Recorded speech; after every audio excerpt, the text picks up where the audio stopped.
민주평화통일자문회의 뉴욕협의회는 오늘 민주평통의장 표창자 명단을 공개했습니다.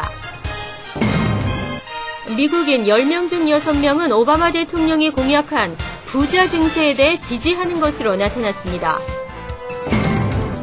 연방준비제도가 경기 부양을 위해 내년부터 월 $450 규모의 장기 국채를 추가로 매입합니다. 뉴욕시 교육국이 해당 교사에게만 공개키로 한 교사 평가 결과를 유출해 논란이 되고 있습니다. 혼다가 시동키 오작동의 문제로 87만 대를 리콜한다고 발표했습니다. 이상은 이 시각 주요 뉴스입니다. 여러분 안녕하십니까? KBN 뉴스입니다. 뉴욕 한인회가 오늘 플러싱에서 기자 간담회를 열고 앞으로 남은 사업 계획을 발표하는 시간을 가졌습니다. 금홍기 기자가 취재했습니다. 뉴욕 한인회가 제53주년 뉴욕 한인회 방과 미주 한인회 날 연례만찬 행사를 내년 1월 11일에 그랜렉 레오날드 연회장에서 오후 5시 30분부터 개최합니다. 한인회는 매년 맨하탄에서 행사를 하던 것과 달리 장소를 바꾼 배경에 대해 한인들이 많이 거주하고 있는 지역에서 개최 필요성이 제기됨에 따라 장소를 옮기게 됐다고 기자 간담회를 통해 설명했습니다. 태풍 샌디로 인해서 굉장히 많은 분들이 어려움을 겪고 있고 4년 동안 맨하탄에서 계속 하다가 플러싱에서 이 장소에서 결정하게 된 거는 보다 많은 분들이 참여를 하고 또 지금 분위기에 맞는 그런 프로그램과 그러한 기획 의도로 가는 게 어떻겠냐라는 그러한 의견을 다 수렴해서 결정을 하였고요. 한인회는 미주 한인회 날을 기념하여 시상하고 있는 올해의 한인상 후보를 추천받고 있습니다. 추천 기준은 한인사회의 남다른 희생정신과 봉사활동으로 사회적 기감이 되신 분 등 한인사회를 위해 공헌한 개인이나 단체이면 누구나 추천할 수 있습니다. 올해의 한인상에 대한 자세한 내용은 뉴욕 한인회 웹사이트를 통해 추천 기준, 제출 서류 등을 알아볼 수 있으며 오는 27일 목요일에 추천 접수가 마감됩니다. 한편 한인회는 루즈벨트 아일랜드에 건립을 추진하고 있는 팔각정에 대해 지난 11월 29일 준비위를 발족하고 건립기금 조성 등 사업에 박차를 가하고 있다고 밝혔습니다. 저희들이 12월 18일 날 루즈벨트 아일랜드에서 총회 거기에 대한 마지막 그러니까 서브 커미티에서는 통과가 됐고 본 커미티에서 이제 12월 18일 날 결정을 봅니다. 또 한인회는 남은 잔여 임기 동안 회칙개정위원회 활동 강화와 제33대 회장 선관위 구성 등 한인회 사업 계획들이 유정의 미를 거두기 위해 총력을 다하고 있다고 덧붙였습니다. KBN 뉴스 금홍기입니다. 민주평화통일자문회의 뉴욕협의회는 오늘 플러싱에서 기자간담회를 열고 민주평통의장 표창자 명단을 공개했습니다. 금홍기 기자가 보도합니다. 민주평통 뉴욕협의회가 대통령 표창을 받습니다. 그동안 활발한 활동으로 우수협의회에 선정됐습니다. 민주평통 뉴욕협의회 위원들도 해외 협의회 중 가장 많은 9명이 의장 표창을 받으며 뉴욕 총영사관 김인태 동포 담당 영사는 미주에서 유일하게 표창을 받게 되는 공무원이 됩니다. 민주평통 뉴욕협의회 김기철 회장은 그동안 뉴욕협의회는 다른 지역 협의회의 본보기가 되기 위해 노력해온 것이 우수협의회 의장 표창 수상에 영광까지 안을 수 있게 된 것 같다고 말했습니다. 전 세계에서 최연소인 강정리 의원을 포함해서 9명이고요. 공무원으로서는 김인태 동포 담당 영사가 미주에서는 유일하게 한 분이십니다. 김인태 영사가 받는 그런 아주 경사스러운 그런 일을 맞았습니다. 민주평통 의장 표창장 수여는 오는 20일 평통의 밤 행사에서 이루어질 예정입니다. 한편 민주평통 뉴욕협의회는 북한의 로켓 발사와 관련해 성명을 발표했습니다. 민주평통 뉴욕협의회는 로켓과 핵무기로 국제사회를 위협하는 북한의 야만적인 행태를 강력히 규탄한다고 성명을 통해 밝혔습니다. 북한의 로켓 발사에 대해서 강력히 규탄하고 정말 여러분 알다시피 주민들이 의식주도 해결을 못하는 마당에 그거 막 하나 소문은 몇 달간은 북한 전체 주민이 먹고 살 수 있는 돈이라 그러잖아요. 민주평통 뉴욕협의회는 북한이 국제사회를 위협하는 행태를 즉각 중단하고 사죄해야 한다고 촉구했습니다. KBN 뉴스 금홍기입니다. 미국인 10명 중 6명 이상은 버락 오바마 대통령이 재선에 성공한 이상 자신이 공약한 대로 고소득층의 세금을 올리고 사회보장 혜택을 존속시킬 권한이 있다고 생각하는 것으로 나타났습니다. 보도에 주성은 기자입니다. 미 국민의 65%가 연소득 25만 달러 이상 부유층에 세금을 올리는 부자 증세를 지지하는 것으로 나타났습니다. 블룸버그 통신이 성인 1,000명을 대상으로 조사한 결과에 따르면 국민들은 오바마 대통령의 이번 재선 성공은 부유세 증세 권한을 위임받은 것으로 생각한다고 밝혔습니다. 공화당의 경우도 45%가 동의했습니다. 응답자의 64%는 오바마 대통령이 연방 적자 감축을 위한 사회복지 혜택의 대폭 축소를 막을 권한이 있다고 답했으며 62%는 수혜 연령 올리기 등 메디케어 제도의 근본적인 개편을 저지할 책임도 있다고 밝혔습니다. 이 같은 조사 결과는 국민이 오바마 대통령에게 부유층 세금 인상 권한을 주면서도 정치권이 진행 중인 재정절벽 협상에서 그랜드바겐 대상인 사회보장 축소에는 반대하고 있는 것으로 해석됩니다. 여권은 부유층 증세를 통한 세수 중대를, 공화당은 사회보장 혜택 축소로 적자를 줄이자는 입장을 고수하고 있습니다. 민주공화 양당이 연말까지 연방 적자 감축 세부안에 합의하지 못하면 내년부터 세금 인상과 정부 지출 삭감에 의한 경기 급강화, 이른바 재정 절벽이 현실화됩니다. KBS 뉴스 주성훈입니다. 연방준비제도가 경기 부양을 위한 양적 완화 조치를 확대 시행하기로 했습니다. 연말까지 예정된 오퍼레이션 트위스트를 대체하기 위해 내년부터 월 450억 달러 규모의 장기 국채를 추가로 매입합니다. 연방준비제도는 지난 9월 단행한 바 있는 3차 양적 완화를 확대해 내년부터 매달 450억 달러의 국채를 추가로 사들이기로 했습니다. 연준은 어제 올 마지막 연방공개시장위원회 정례 회의를 마친 후 성명에서 경기가 점진적으로 개선되고는 있지만 충분한 정책이 나오지 않으면 고용시장 상황을 호전시킬 수 없다는 우려 속에 이 같은 조치를 단행키로 했다고 밝혔습니다. 이에 따라 이달 말 종료되는 오퍼레이션 트위스트 대신 내년 1월부터 같은 액수만큼의 국채를 매입합니다. 그리고 초저금리의 기조를 적어도 2015년 중반까지 유지해 모기지 금리, 기업과 개인 대출의 이자율을 낮추고 주택 구입이나 기업의 설비 투자, 채용과 개인 창업을 유도한다는 방침입니다.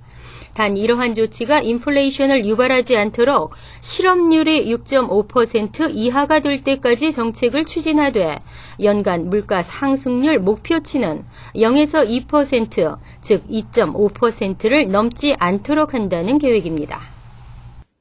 뉴욕시 교사평가 결과가 유출되는 어이없는 해프닝이 벌어졌는데요.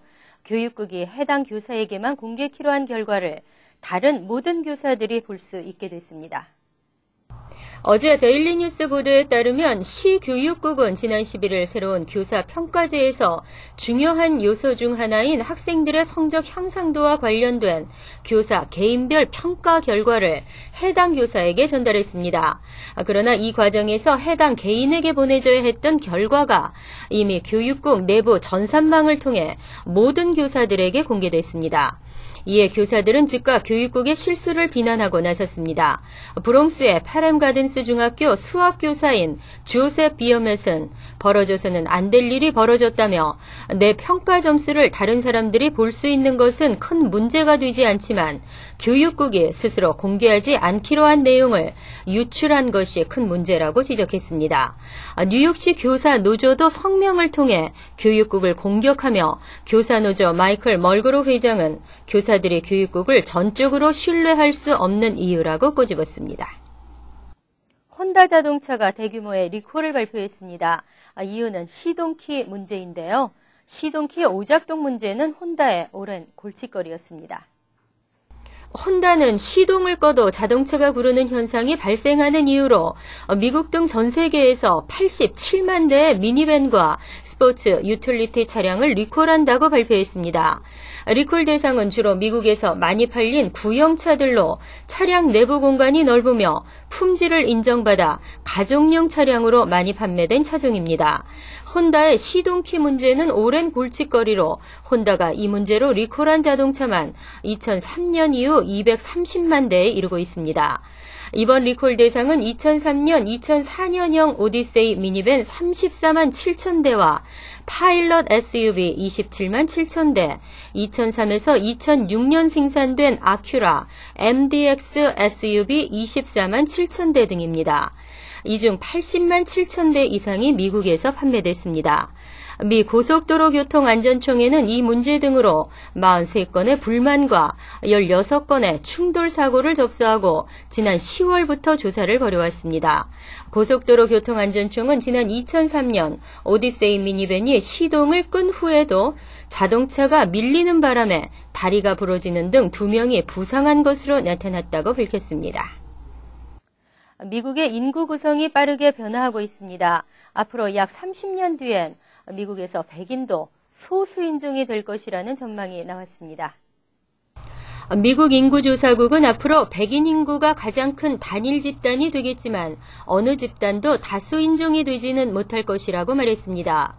백인 인구는 현재 1억 9,780만 명으로 64%입니다. 그러나 지금으로부터 30년 뒤인 2043년이면 50% 아래로 떨어질 것이며 2060년에는 1억 7,900만 명으로 43%를 차지할 것으로 보이며 반면 비백인 인구는 2억 4,130만 명으로 57%가 될 것으로 추정됩니다.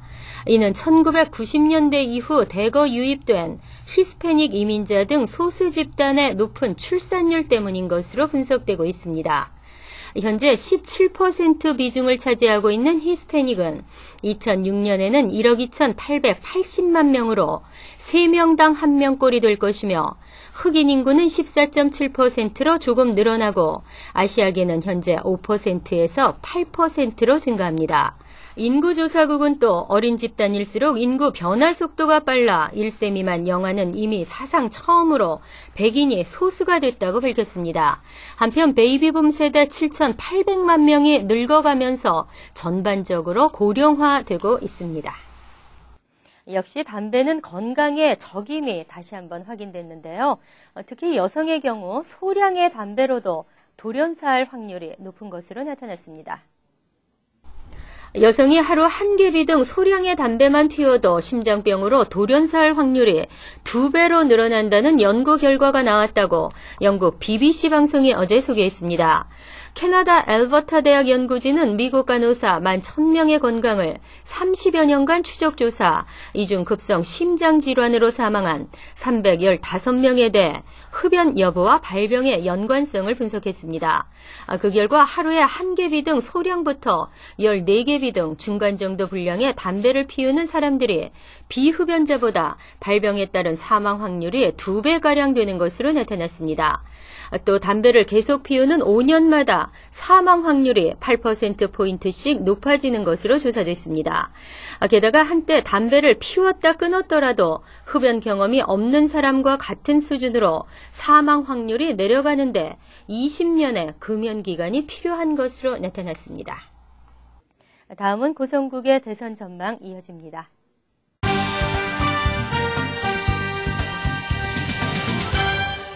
한국의 대선전이 한파 속에서도 갈수록 뜨겁게 달아오르고 있습니다.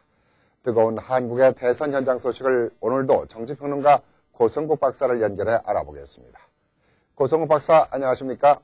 안녕하십니까? 네. 오늘부터 여론조사 결과 공표가 금지되는 블랙아웃에 들어갔죠? 그렇습니다. 5차 범위 내에서 박빙의 승부를 벌이는 박근혜 후보와 문재인 후보 간의 싸움은 이제부터 시작이라고 볼 수 있을 것 같은데요. 네, 그렇습니다. 여론조사, 마지막 여론조사 결과가 다 발표가 됐습니다. 네. 그런데, 조사에 따라서는, 0.2% 정도밖에 차이가 안 나는 조사도 있습니다. 네. 네, 그런가 하면은 6% 이상 차이가 나는 조사도 있어요. 그러니까는 조사마다 좀 편차가 좀 심합니다. 그런데 대체로 보면 박근혜 후보가 문재인 후보를 3% 정도 이기는 것으로 조사된 조사가 제일 많습니다. 네. 그래서 박근혜 후보가 뭐 3%라고 하는 것은 오차 범위 안에 있는 것이긴 하지만 약간 앞서간다라고 하는 것은 새누리당뿐만 아니라 민주통합당 쪽에서도 인정하고 있습니다. 그리고 또 한 가지는 박근혜 후보가 앞서가기는 하지만 문재인 후보가 열심히 쫓아가고 있다. 이거는 민주통합당에서 주장하는 것이고 새누리당도 그걸 또 어느 정도 인정을 합니다. 네. 안철수 후보가 문재인 후보 지원에 나서면서 문재인 후보가 조금 상승세를 타고 있다. 이거는 새누리당 쪽에서 인정하는 거죠. 네. 그래서 지금 차이는 박근혜 후보가 한 3% 정도 이기는데 문재인 후보가 열심히 쫓아가고 있으니까 아까 앵커께서 말씀하신 이 블랙아웃, 뭐 한국에서는 블랙박스 이렇게도 표현합니다만 네. 앞으로 남은 5일 동안 과연 문재인 후보가 얼마나 더 쫓아갈 것이냐, 과연 역전까지 만들 수 있겠느냐, 이것이 이번 대선의 마지막 관전 포인트가 됐다. 이렇게 말씀드릴 수 있겠습니다. 수도권 지역에서는 두 후보 간의 격차가 거의 없는 것으로 나타나면서 박빙을 보이고 있는 것 같아요. 충청권 지역에 유독 부동표가 많은데 충청권의 표심에 따라서 이번 대선 후보의 결정에 큰 영향이 있습니까? 예, 그동안 이 역대 선거 때마다요, 충청권, 중원에서 이기는 사람이 이긴다, 이런 얘기들이 많았지 않습니까? 공간적으로는 이제 지리적으로는 충청권이 거기에 해당되고, 또 세대적으로 보면은 지금 40대가 결국은 결정할 것이다, 이런 얘기들이 많습니다. 또 정치 성향으로 보면, 문재인 후보, 박근혜 후보 어느 쪽도 지지하지 않는, 부동층이 지금 한 8%에서 10% 남아있거든요. 네. 그러니까 이 부동층이 최종적으로 누구를 선택하는가가 승패를 결정한다. 뭐 이렇게도 볼 수 있습니다. 네. 그런데 그 중에서 이제 지리적으로 충청권 여기는요 국회의원 의석 비율로만 보면 새누리당이 자유선진당을 합쳐서 지금 한 6대4 정도로 앞서가고 있습니다. 네. 민주당에 비해서요. 네. 그러면 후보 지지율도 60대 40 정도로 나와야 정상인데 지금 박근혜 후보가 한 55 정도 나오는 것 같고 문재인 후보가 30한 7, 8 정도 나오는 것 같아요. 네. 그러니까 문재인 후보는 한 2, 3%를 더 해야 이제 기본을 하는 것이고 박근혜 후보는 한 5%는 더 해야 기본을 하는 거거든요. 그래서 박근혜 후보와 문재인 후보 모두 오늘도 대전, 충북 이런데 원주 이런데 충청권 중심으로 해서 유세를 열심히 벌였습니다. 네, 대선전이 막바지에 다다르면서 두 후보 간의 네거티브전이 수위를 넘고 있다는 지적이에요. 국정원 여직원 선거 개입 문제라든가 또는 TV 토론 당시 박근혜 후보가 컨닝을 했다는 문제 등이 불거지면서 유권자들에게 실망을 안겨주고 있는 것 같습니다. 우선 사실관계가 해명된 것은 이 아이패드 논란인데요. 민주통합당이 뭐라고 주장을 했는가 하면 민주통합당의 정청래라고 하는 국회의원, 재선 의원입니다. 이 사람이 트위터에다가 이제 처음에 글을 올려서 이 문제가 시작이 됐는데요. 네. TV 토론 장면을 보니까 박근혜 후보가 지참하면 안 되는 이제 지참 금지 품목인 아이패드를 보고 있는 것 같더라. 이렇게 글을 올렸어요. 네. 그러면 지참하면 안 되는 아이패드를 가지고 박근혜 후보가 토론 중에 그것을 활용을 했다면 정청래 의원이 그렇게 얘기했죠. 이건 컨닝이다. 반칙이다. 이렇게 얘기했거든요. 네. 그래서 SNS에서 아주 뜨겁게 논란이 달아올랐습니다. 그런데 박근혜 후보가 사진에 나오는 문제의 손가방을 어제 유세장에 들고 나왔습니다. 그러면서 이거 10년 동안 들고 다니던 낡아빠진 내 가방입니다. 그런데 사실관계를 확인할 생각만 있었다면 아주 간단하게 사실을 확인할 수 있었는데 아무런 사실관계 확인 없이 무조건 이거를 아이패드라고 몰아붙이고 있습니다. 이렇게 해명을 했어요. 네. 이렇게 되고 정청래 의원도 하루 정도 지나서 그거 좀 착각이었다. 이 손안을 떨어서 죄송하다. 이렇게 사과를 했습니다. 그리고 국정원 여직원 문제는요. 이 여성이 20대의 여성입니다. 그리고 지금 그 살고 있는 오피스텔은 그 여직원의 어머니가 한 2년 전에 구입해서 또 어머니 명의로 되어 있는 집에서 이 여성이 살고 있습니다. 그런데 민주통합당 쪽에서 이 여성이 그 오피스텔에서 문재인 후보 낙선을 하는 위한 비방하는 글을 조직적으로 올렸다 이렇게 의혹을 제기했거든요. 그래서 이 제보자, 익명의 제보자와 함께 그 선관위 조사요원이 1차 그 오피스텔을 방문을 해서 조사를 했습니다. 그러면서 국정원 직원 맞습니까? 이렇게 물어보니까 국정원 직원인 이 여성이 아니다라고 일단 신분을 숨겼어요. 그래서 뭐 정보부 요원으로서는 당연한 거 아니냐 이제 이렇게 되게 야당 쪽에서도 인정을 하는 것 같습니다.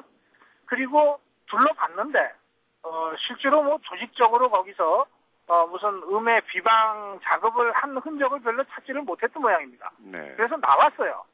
나왔는데 이제 재차 민주당의 당원들 국회의원들이 다시 그 집 앞을 그 오피스텔 앞을 이제 점거하듯이 하면서 그 여성한테 그 압박을 가한 거죠.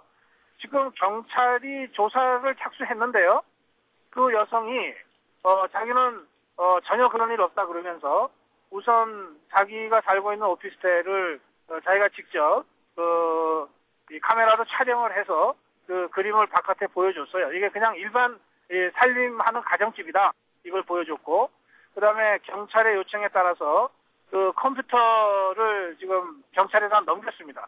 만약에 뭐 비방 댓글을 달았다면 컴퓨터에 흔적이 남아있지 않겠습니까? 네. 그러니까 그거 조사해 보시오. 이렇게 된 상태고요.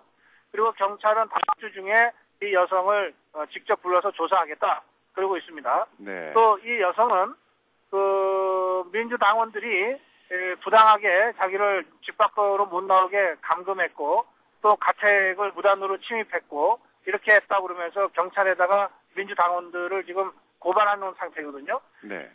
지금 상황이 여기까지 와 있습니다. 어떤 것이 진실인지 민주통합당이 주장하는 대로 이 여성이 조직적으로 문재인 후보 낙선을 위해서 뭔가를 했다 그러면 이거는 국정원법 위반이 됩니다.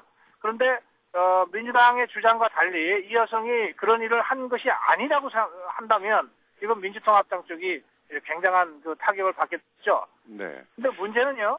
그럼 이 사실관계를 확인을 해야 될 텐데 이게 대통령 선거 전에 확인이 되겠느냐 이겁니다. 대통령 선거 전에 이 사실관계가 명명백백하게 경찰이나 이 사법기관에 의해서 밝혀질 가능성이 별로 없어요. 시간이 너무 없기 때문에. 그렇다면 이 사건은 여야 간에 이 공방은 계속되고 실체적 진실은 대선이 끝난 다음에야 밝혀지게 되지 않겠는가 이렇게 말씀드릴 수가 있겠습니다. 네. 국정원 선거 개입 문제는 경찰 조사가 진행되고 있으니까 조만간의 결과가 나오겠죠. 하지만 2차 TV 토론 방송에서 박근혜 후보의 손가방 문제가 논란이 되면서 네거티브 선거전에 빌미가 됐지 않습니까? 선관위 규정상 TV 토론장에 손가방이라든가 또 소지품을 가지고 들어갈 수 없는 거 아닌가요? 또 TV 토론장에는 선관위 규정은 그렇습니다. 낱장의 그 자료, 그러니까 낱장의 자료만 갖고 들어갔다 이렇게 되어 있습니다. 네. 그런데 이제 선관위의 공식 설명을 보니까요, 그날 당일날 TV 토론하던 날 특정 후보가 좀 늦게 도착했답니다. 그래서 생중계로 예정되어 있는 상태에서 좀 늦게 도착해서 어수선한 상태였답니다.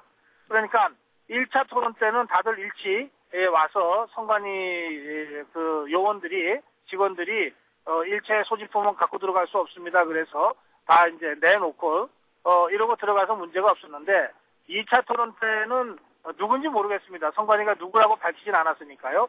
어쨌든 특정 후보가 늦게 도착하는 바람에 그런 것들을 일일이 다 사전에 1차 토론 때처럼 이렇게 이 정리하기가 어려운 상태에서 토론이 시작이 돼서 그래서 결과적으로 그런 장면이 나타났는데 그것은 어쨌든 토론 규칙을 위반한 것이다. 이렇게 설명을 했고 그러나 그것이 아이패드인지 아닌지 여부는 선관위는 밝히지 않았는데 이제 박근혜 후보가 자기는 아이패드를 아예 그날 갖고 간 적 없고 이 가방은 아이패드 가방이 아니다. 이렇게 됐습니다. 그래서 애초에 이걸 아이패드를 컨닝을 했다고 민주통합당 정책내 의원이 주장했기 때문에 그 부분에 대해서는 정책내 의원이 사과를 한 것이고요. 그러나 어쨌든 결과적으로 지참할 수 없게 규칙이 정해져 있었던 가방을 그 가방에 아이패드가 들어 있었건 없었건 가방을 소지하고 토론을 한 셈이 된 거죠. 박근혜 후보 쪽에서 그 부분에 대해서는 좀 문제가 있었다. 이렇게 지금 정리가 되고 있는 상황입니다. 그동안 대선 전 때마다 지키지 못할 빈 공약으로 국민들이 골탕을 먹고 실망을 했는데 이번에도 지키지 못할 빈 공약이 너무 남발되고 있는 것이 아닌가 하는 생각이 드는데요. 이번 대선이 어느 때보다도 그 복지에 대한 국민적 요구가 높은 시점에서 치러지고 있거든요. 그래서 모든 후보들이 일찌감치 복지 공약을 준비를 했고요.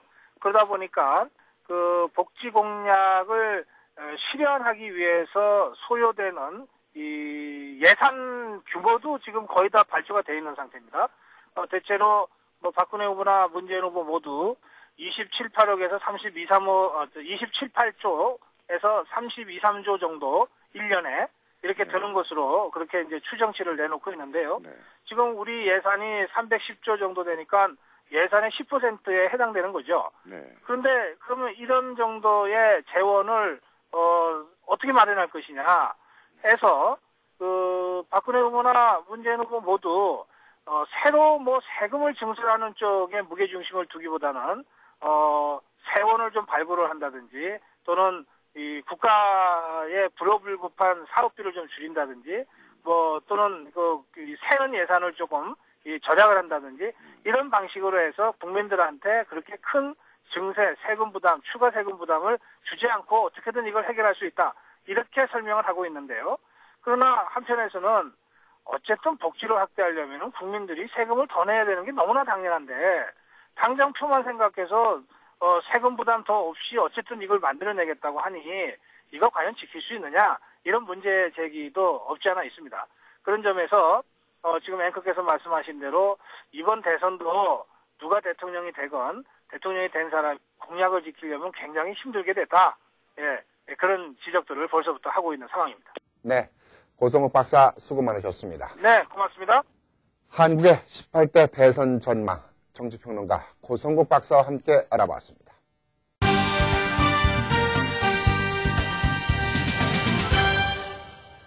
이어서 LA 지역 한인사회 소식입니다.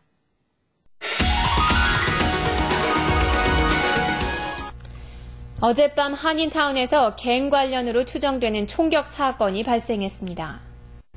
LA 경찰국에 따르면 어젯밤 10시 일가를 지나 사우스 카탈리나 길을 달리던 차량에서 총이 발사돼 길 가던 남성 한 명이 다리에 총상을 입었습니다. 신원이 밝혀지지 않은 이 남성은 인근 병원으로 옮겨졌습니다. 경찰은 현재 갱단 관련 사건으로 보고 수사 중인 것으로 알려졌습니다. 지구촌 리포트입니다. 이제부터는 임산부들이 마스크를 착용하고 다녀야 할 것으로 보이는데요. 맑은 공기가 태아의 지능에 영향을 준다는 연구 결과가 나왔습니다. 미국 컬럼비아대 연구진이 임신부 250여 명을 대상으로 이들이 호흡하는 공기를 분석해봤습니다. 실험을 위해 임신부들에게는 특수 필터가 달린 배낭을 외출할 때마다 메고 다니겠습니다. It's not a perfect model for the lung, but it is a good indication of what's in the air that the women are breathing and what could potentially be transferred to the fetus. 5년 후 이 여성들이 낳은 아이들의 IQ를 측정해봤습니다. 그랬더니 오염된 공기를 많이 들이마신 엄마의 아이들은 다른 아이들보다 IQ가 평균 4에서 5포인트 낮은 것으로 나타났습니다. Higher exposure to air pollution prenatally was a risk factor for reduced IQ scores at age 5. 임신 중 오염된 공기에 많이 노출된 아이는 자폐증에 걸릴 위험도 커집니다.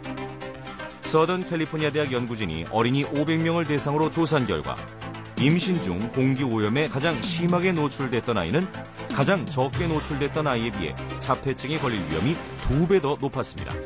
15% of children have at least one developmental problem. We've seen relationships between the air pollutants and chromosomal abnormalities.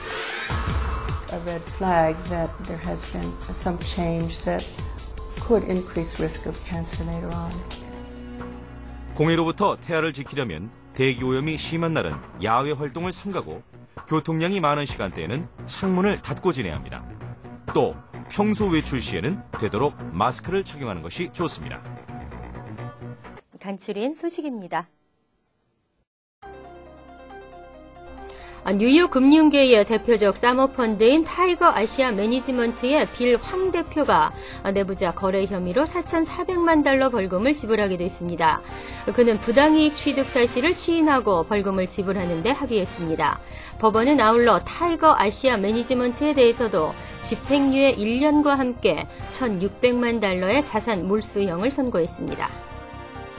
변호사를 사칭하는 이들에게 이민자가 피해를 입는 사례가 잇따라 보고되고 있습니다. 앤드류 쿠오모 주지사는 어제 뉴욕주에서 변호사 자격증이 없는 사람이 대가를 받고 법률 서비스를 제공할 경우 중범죄로 처벌하는 법안에 서명했습니다.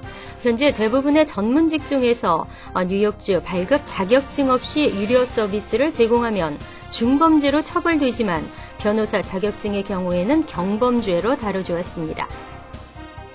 지난 2004년에서 2009년 예일대 법대 학장을 지낸 바 있는 고홍주 연방 국무부 법률고문이 4년 만에 공직을 떠나 대학 교단으로 복귀할 것으로 알려졌습니다.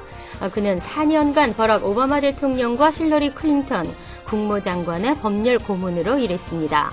클린턴 장관과 함께 물러나게 되는 고 고문의 후임은 아직 구체적으로 거론되지 않고 있습니다. 뉴저지 트랜지시 애플리케이션 마이버스 나우를 오늘부터 시범 운영합니다. 마이버스 나우는 실시간으로 버스 위치와 도착 시간을 알려줍니다. 먼저 트렌튼 지역 600에서 613번과 프린스턴 지역 619, 655번에 시범 적용되며 애플리케이션은 뉴저지 트랜짓 웹사이트에서 무료 다운받을 수 있습니다. 환율과 증권 소식입니다.